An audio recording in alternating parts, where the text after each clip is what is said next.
Isang mapagpalang araw po sa ating lahat. Welcome po to our daily devotion. At ngayong araw po ay magkakaroon po tayo ng panibago or bagong series po para sa araw nito. Ito po ay patungkol sa Knowing the Trinity. At ang una po dito sa series natin is the Trinity of Creations. So para naman po sa ating scripture, ito po ay matatagpuan sa Genesis chapter 1 verse 1 to 3.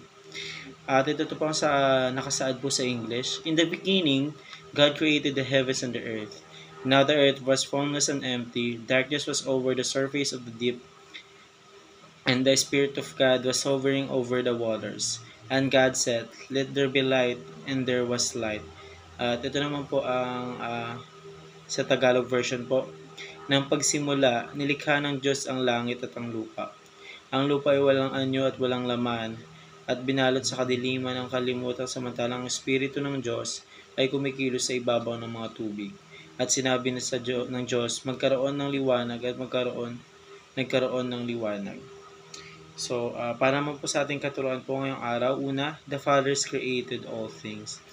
So, ang ating Panginoong Diyos po ang lumikha po ng langit at lupa, at nababalutan pa lang po ito dati ng liwanag. At napagtanto po ng ating Panginoon Diyos na kailangan paliwanagin or magbigay liwanag para sa langit at ang lupa, at inutos yun ng ating Panginoon Diyos, at bigla pong nagkaroon ng liwanag. So dun pa lamang po is makikita na po natin dun kung gaano po ka-genuine po ang ating Panginoon Diyos, kasi God created all things, lalo-lalo na po sa mga species po na meron po tayo dito, at sa mga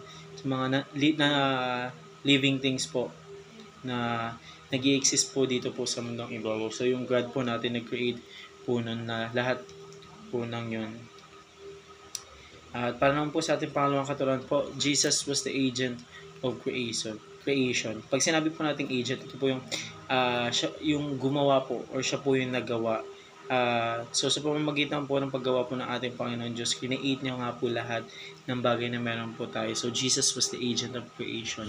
Siya po yung pinanggalingan po lahat ng bagay po na meron po tayo dito sa mundong ibabaw.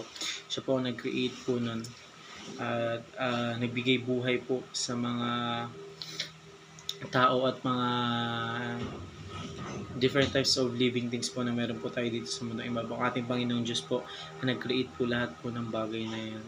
At dahil sa Kanya po ay nagkaroon po tayo ng mundong maganda, or earth that was beautiful po, that full of light and enjoyment po. So para naman po sa ating katuruan pangatlo po, the Spirit gives life to all living things. So yun na nga po, sinabi ko kanina, nung ginawa tayo ng ating Panginoong Diyos, at pinagkalooban niya tayo ng buhay na pansamantala dito sa mundo. Pero sa pansamantala na yun, marirealize na natin na sobrang dami nating malalaman at mauunawaan patungkol sa ating Panginoon Diyos, at dito sa mundong ibabaw na tinatayuan natin, mauunawaan natin lahat kung paano nagkaroon ng silbi lahat po ng ginawa ng ating Panginoon Diyos. So binigyan niya po yun, lalo yung mga hayop po natin, binigyan niya po yun ng spirit po para mabuhay po sila, at para mapanatili po yung nature ng mga kabundukan po natin is maayos. Ganun din po tayong mga tao.